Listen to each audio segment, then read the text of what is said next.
Assalamualaikum warahmatullahi wabarakatuh. Bapak Ibu sekalian, kita lanjutkan ngaji kita di pertemuan ke-99, 17 Januari 2024. Kajian psikologi tafsir Al-Jailani, cuman ini lagi kita selingi dengan tafsir Al-Misbah, karya Profesor Buya Shihab, sampai Fatihah ya. Fatihah kelompok ayat kedua. Kelompok ayat kedua ini main dibahas. Kelompok ayat pertama itu tentang Allah, yang kedua tentang manusia. Al-Fatihah itu ya. Dari Bismillahirrahmanirrahim sampai Maliki Yaumiddin itu penjelasan tentang Allah. Bagaimana Allah itu Rabbul Alamin, bagaimana Allah Ar-Rahmanir Rahim, dan dia juga Maliki Yaumiddin. Nah, sekarang kita ngomong tentang manusia dan segala keperluannya. Dari iya karena na'budu wa iyyaka nasta'in. Kita berdoa dulu Bapak Ibu, semoga yang kita kaji ini benar-benar bisa mengantarkan kita pada pemahaman yang lebih baik, yang lebih dalam, ma'rifat pada Allah yang lebih tulus, sehingga pada akhirnya kita bisa kembali dan pelukan cintanya Allah. Ala hadhin niyya kulli niyatin shalihah lillahi wa li syafaati Rasulillah. Al-Fatihah. A'udzu billahi minasyaitonir rajim. Bismillahirrahmanirrahim. Alhamdulillahi rabbil alamin arrahmanir rahim maliki yaumiddin. Iyyaka na'budu wa iyyaka nasta'in.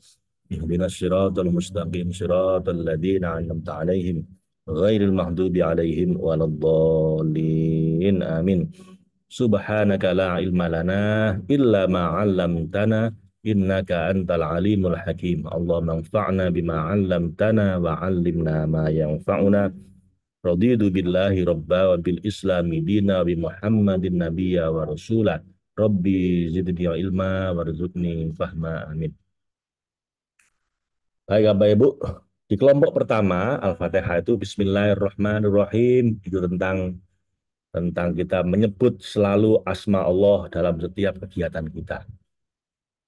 Ada yang mengatakan Bismillah bukan bagian dari Fatihah, misalnya seperti Imam Malik, makanya nggak dibaca ketika sholat, Fatihahnya, Bismillahnya. Tapi seperti Imam Syafi'i mengatakan Bismillah itu bagian dari Al-Fatihah. Lalu setelah kita membaca Bismillah itu, kita Alhamdulillah, kita bersyukur pada Allah. Siapa Allah? Alhamdulillahi Rabbil Alamin.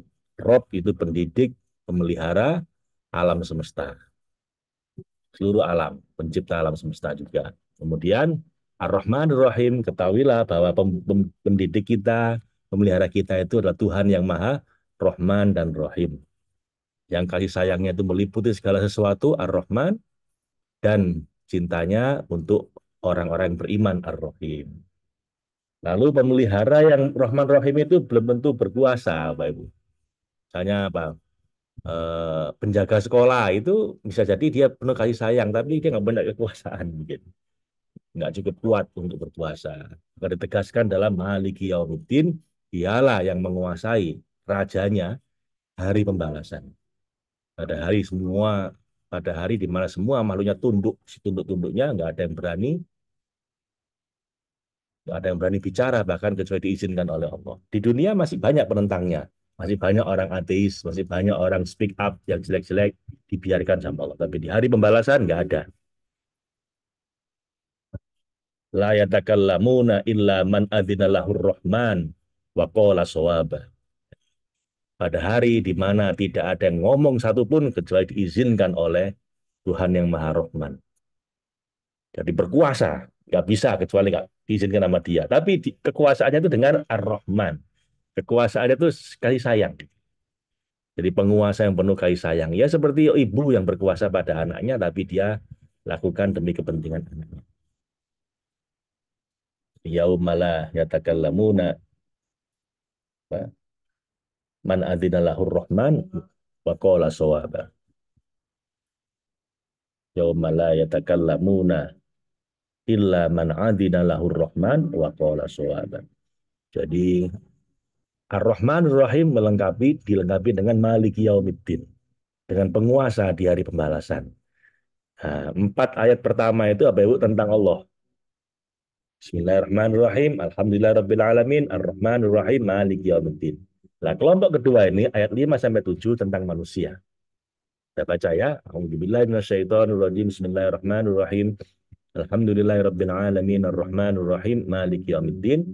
Iyyaka na'budu wa iyyaka nasta'in.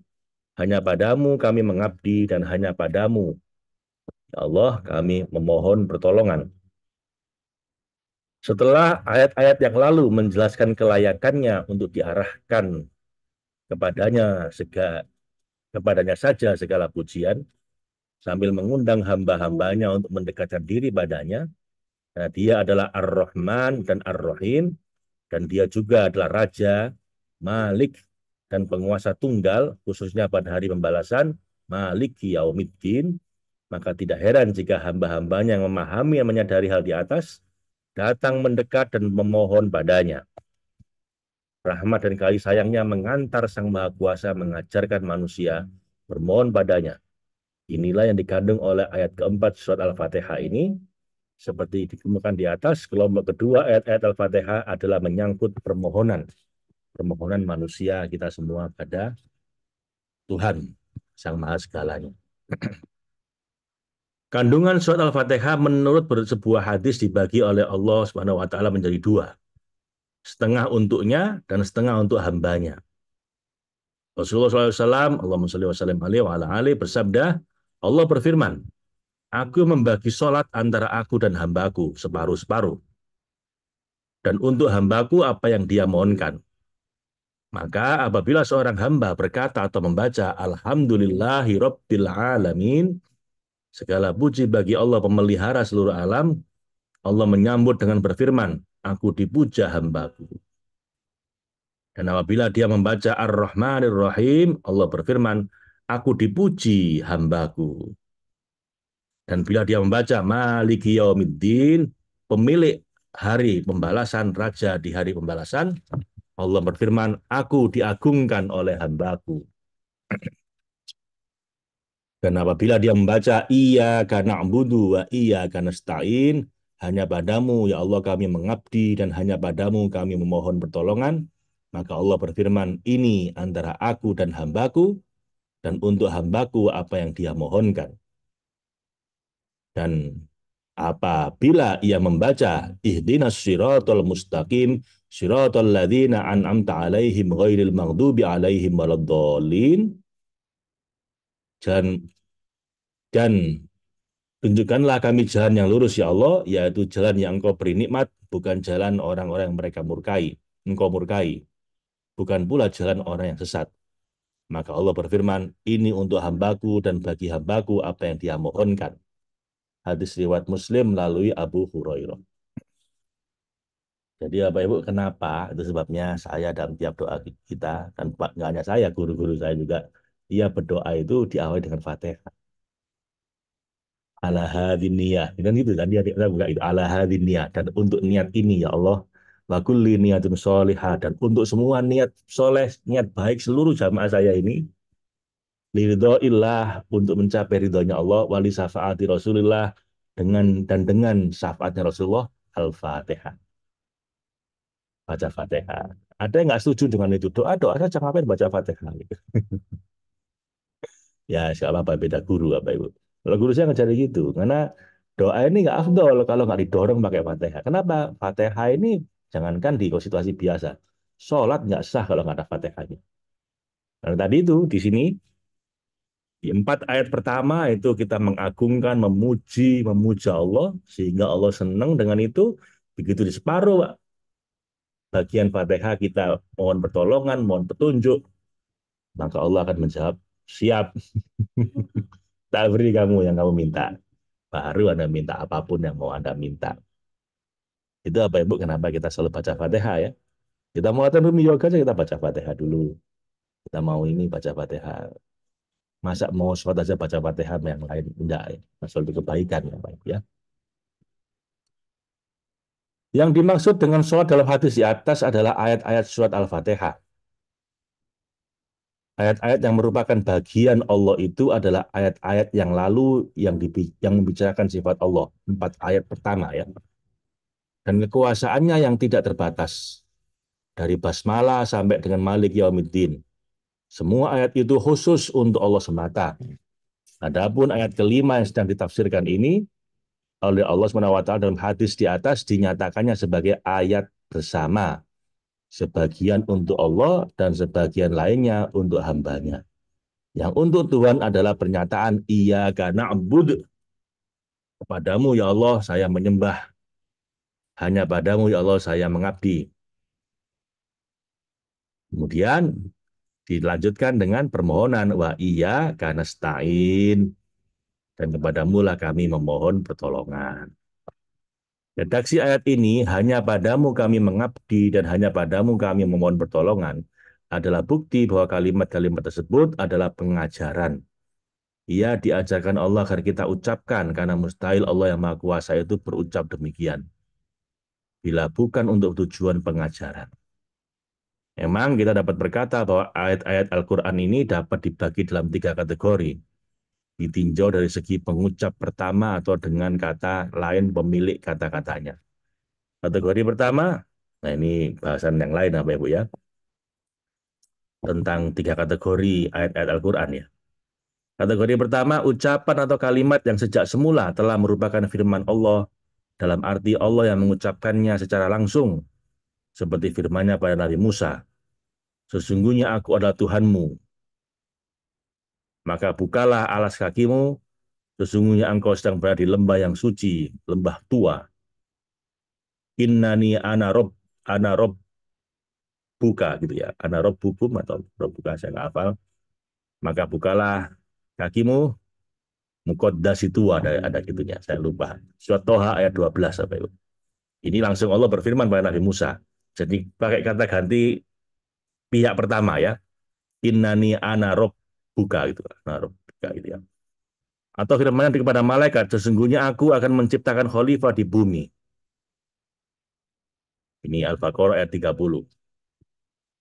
Wa idh qala rabbuka lil malaikati inni ja'ilun fil ardi khalifah. Nah, itu kata ganti kata yang ngomong langsung pihak pertama gitu ya.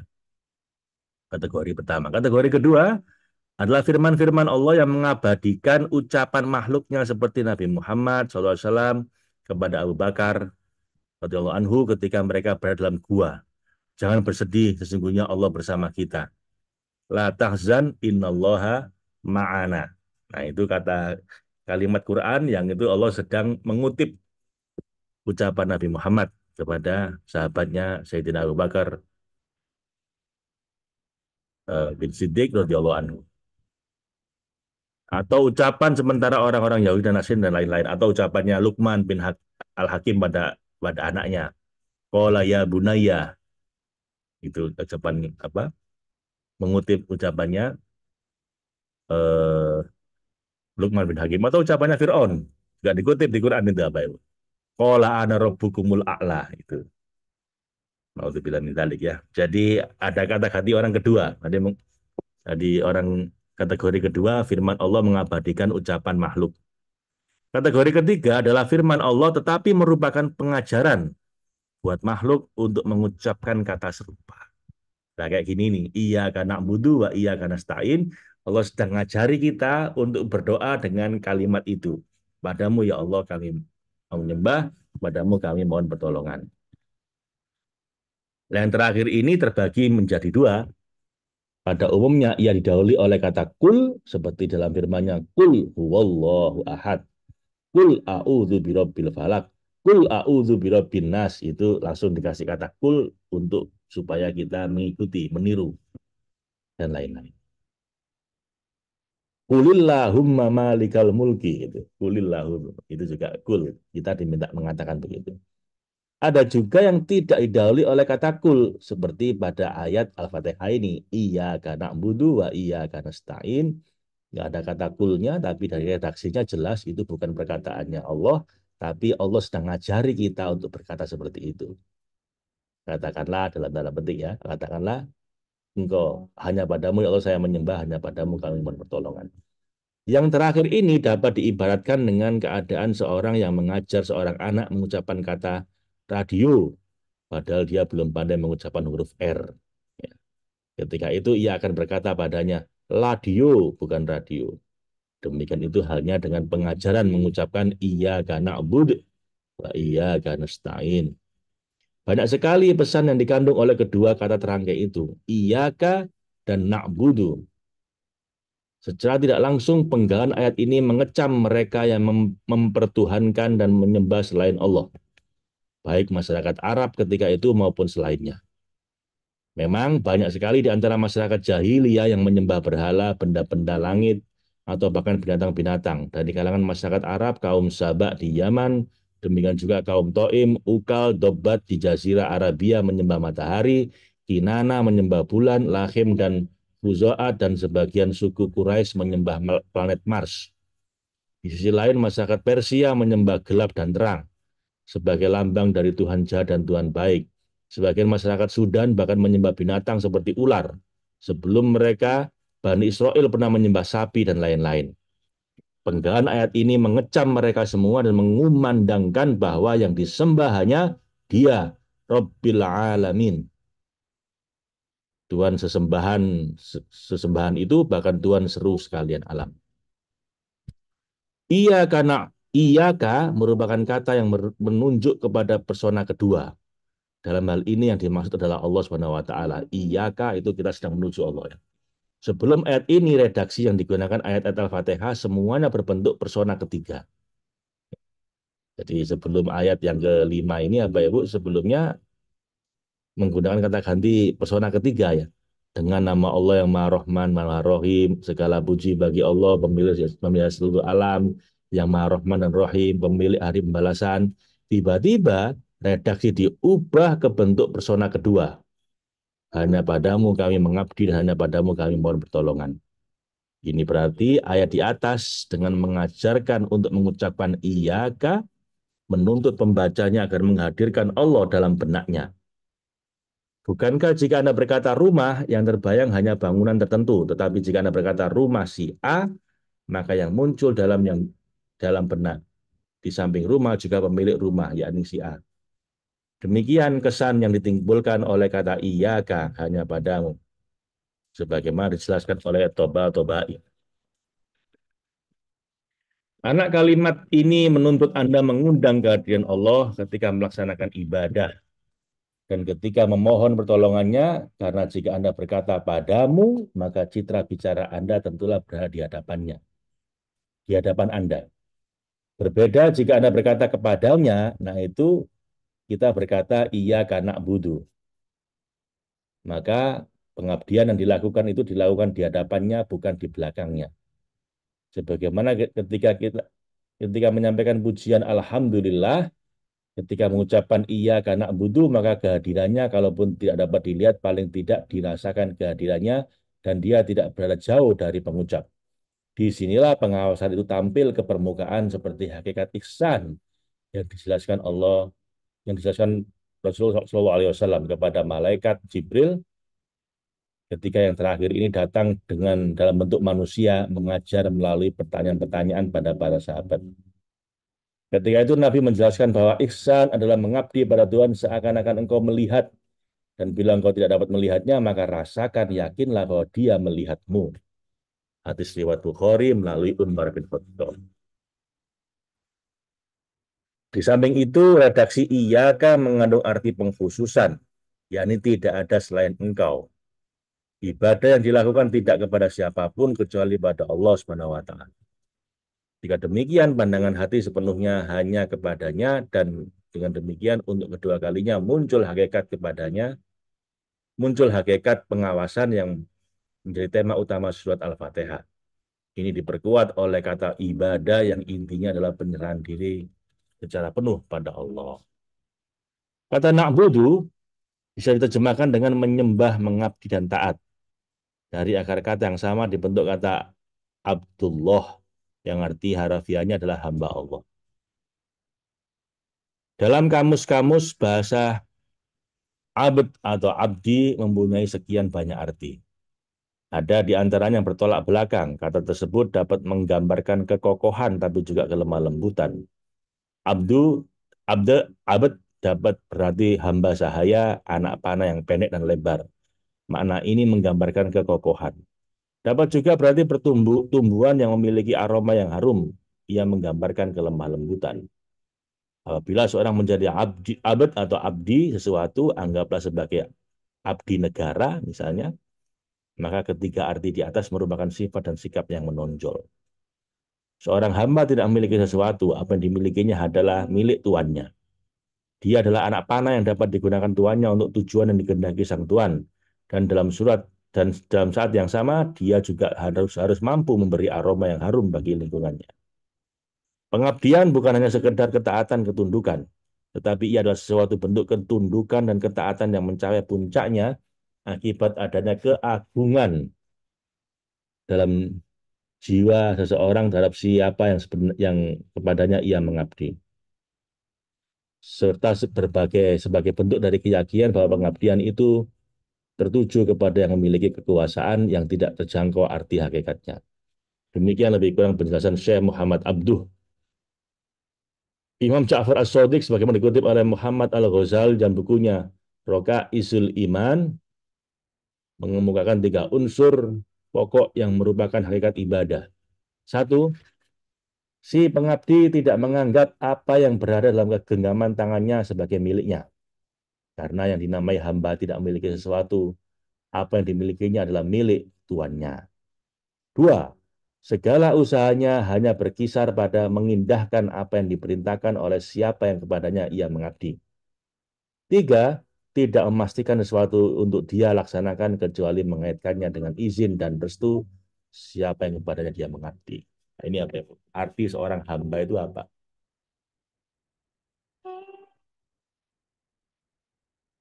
Kutip oleh Muhammad Al-Ghazali dari Imam Ja'far As-Shadiq. Satu, si pengabdi tidak menganggap dia punya sesuatu. Jadi semua ini miliknya Allah, saya nggak punya sesuatu. Nah itu kalau diambil ya nggak apa-apa. Ya tukang parkir apa ya Bu ya? Punya banyak mobil, bukan punya dia semua. Cuman parkir dia yang ngatur. Ketika diambil lama yang punya mobil ya dia nggak protes apa ya. Paling cuman kasih 5.000. Tapi dia nggak protes. Karena dia nggak merasa punya. Itu seorang hamba. Yang kedua, apapun yang dia usahakan hanyalah untuk memenuhi perintah Tuhan. Jadi usaha kita bekerja, kita belajar, saya ke India misalnya, atau bikin room yoga, atau bikin chef, atau apapun, sekedar untuk niat memenuhi perintahnya Allah, ngasih manfaat besar buat hambanya. Udah. Yang ketiga, tidak memastikan sesuatu ya, untuk dia laksanakan kecuali mengaitkannya dengan izin dan restu. Jadi melakukan apapun, kita minta restunya, kita minta izinnya. Saya pun berusaha begitu. Apa itu. Ya Allah, saya mau ke India ini. Udah bener tak langkah saya ini. Kayak habis puluhan juta ini, habis 50-an juta nanti. Kantor kira-kira oke nggak saya tinggal.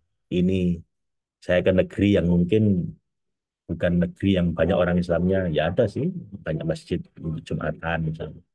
Tapi di lingkungan sekitar mungkin nggak apa-apa tak ya Allah. Gitu. Jadi saya mohon restu juga. Ya istiharo dan seterusnya. Di satu, tidak merasa punya. Yang kedua, apapun dilakukan hanya untuk memenuhi perintah dia. Yang ketiga, mau melakukan sesuatu itu minta restu dulu, minta izin dulu. Ketika seorang menyatakan iya karena embudu, maka ketika itu tidak sesuatu apapun, baik dalam diri seseorang maupun yang berkaitan dengannya, kecuali telah dijadikan milik Allah. Karena kita hanya menghamba padanya. Memang segala aktivitas manusia harus berakhir menjadi ibadah padanya.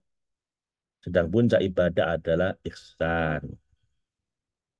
Ya, itu merasa dilihat oleh Allah. Wajar sekali surat yang tema utamanya adalah pengawasan akan kehadiran Allah Subhanahu wa taala. Wajar sekali menjadi bacaan wajib dalam setiap rakaat sholat, dalam arti tidak sah sholat tanpa membaca Al-Fatihah. Karena substansi sholat adalah menghadap pada Allah dan merasakan kebesarannya. Kaum sufi menjelaskan bahwa ada perbedaan antara ibadah pengabdian dengan ubudiyah penghambaan diri. Ada ibadah pengabdian, ada ubudiyah penghambaan diri pada Allah. Ibadah adalah melakukan hal-hal yang dapat membuat ridhonya Allah. Sedang ubudiyah adalah meridhoi apa yang dilakukan Allah Subhanahu wa taala. Ini satu tafsir lagi apa ilmu lagi ini ya. Ada ibadah, ada ubudiyah. Kalau ibadah itu pengabdian. Kita melakukan sesuatu hanya untuk mencari ridhonya Allah, itu ibadah. Sementara ubudiyah itu penghambaan. Artinya apa? Kita dikasih apapun sama Allah, kita ridho. Melakukan segala sesuatu untuk mencari ridho Allah, namanya ibadah. Diberi apapun oleh Allah, enak gak enak kita ridho, itu namanya ubudiyah, penghambaan. Ilmu baru ya? Seru ya Pak Ibu ya? Banyak ilmunya di sini. Dengan demikian, penghambaan diri pada Allah lebih tinggi tingkatannya daripada ibadah itu. Wah, seru ini. Jadi Anda ridho dengan pemberian Allah, itu nilainya lebih tinggi dibanding Anda ibadah untuk mencari ridhonya Allah. Kenapa demikian? Coba kita baca ya. Dengan demikian, penghambaan diri pada Allah lebih tinggi tingkatan dibanding ibadah itu. Memang Ibnu Sina misalnya membagi motivasi ibadah menjadi tiga tingkat. Pertama dan yang terendah adalah karena takut akan siksanya, takut neraka. Yang motivasinya demikian diibaratkan oleh pakar itu dengan seorang hamba sahaya yang melakukan aktivitas karena dorongan takut dan bila merasa dilihat oleh tuannya. Yang kedua adalah karena mengharapkan surga. Ini diibaratkan sebagai pedagang yang tidak melakukan aktivitas kecuali guna meraih keuntungan. Dan ketiga adalah karena dorongan cinta, bagaikan ibu terhadap bayinya. Inilah yang disebut dengan ubudiyah. Jadi ridho, seridho-ridhonya menghamba sehamba-hambanya pada Allah,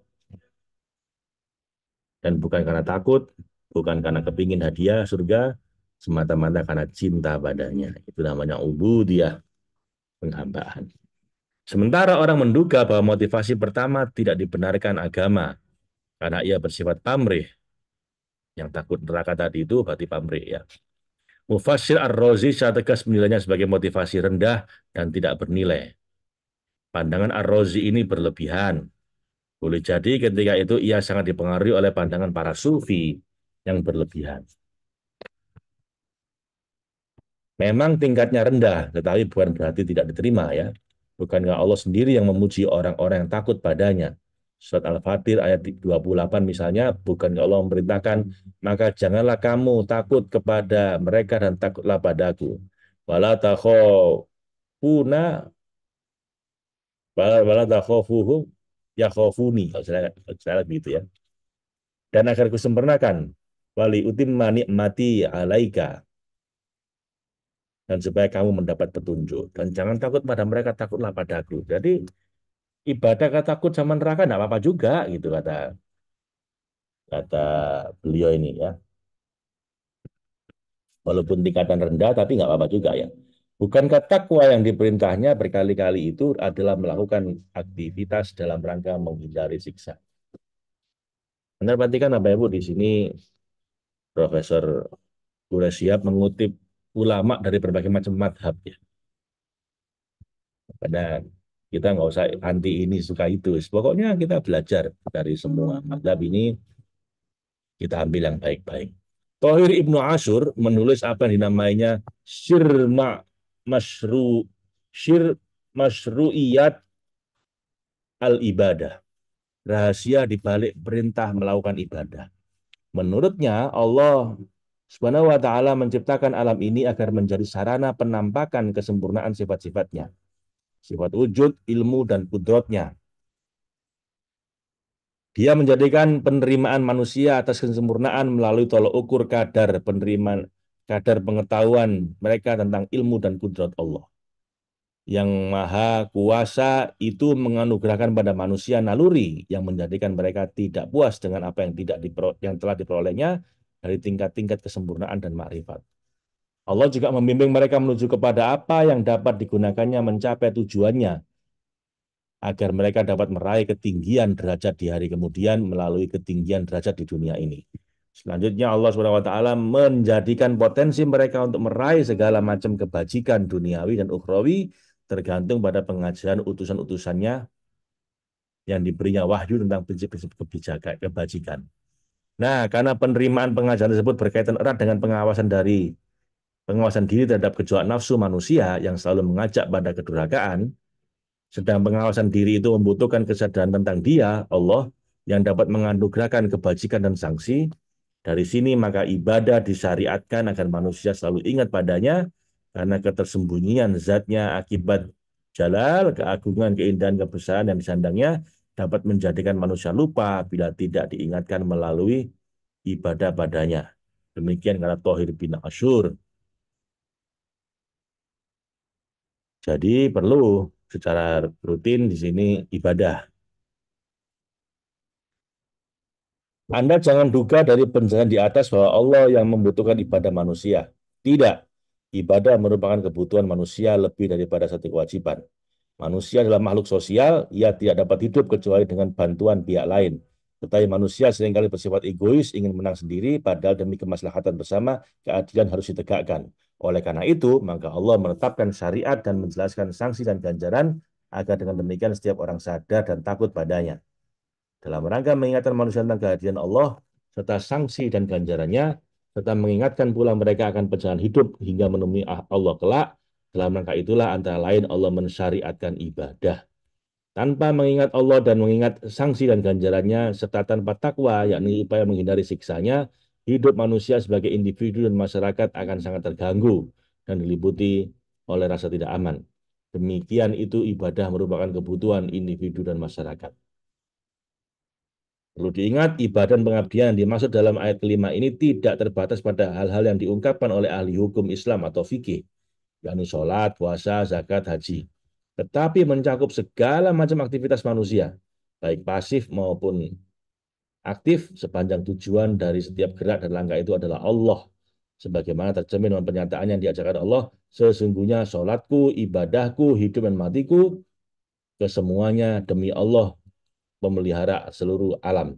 Inna solati wa nusuki wa mahyaya wa mamati lillah birabbil alamin. Quran Surat Al-An'am ayat 162. Penggalan ayat ini menggunakan bentuk jamak, hanya kepadamu kami mengabdi dan hanya kepadamu kami mohon pertolongan. Ketika kami atau kekamian dan kebersamaan yang digunakan adalah ayat ini mengandung beberapa pesan. Pesannya apa? Kita bahas besok, Bapak Ibu.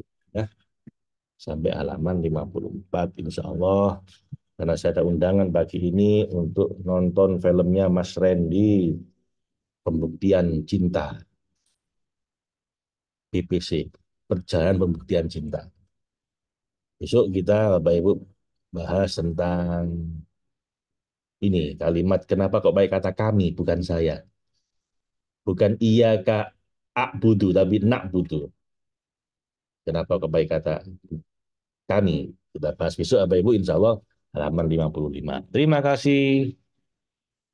Kita berdoa, Allah marhamna bil Quran, waj'alhu lana imaman wa nuron wa hudan wa rahmah.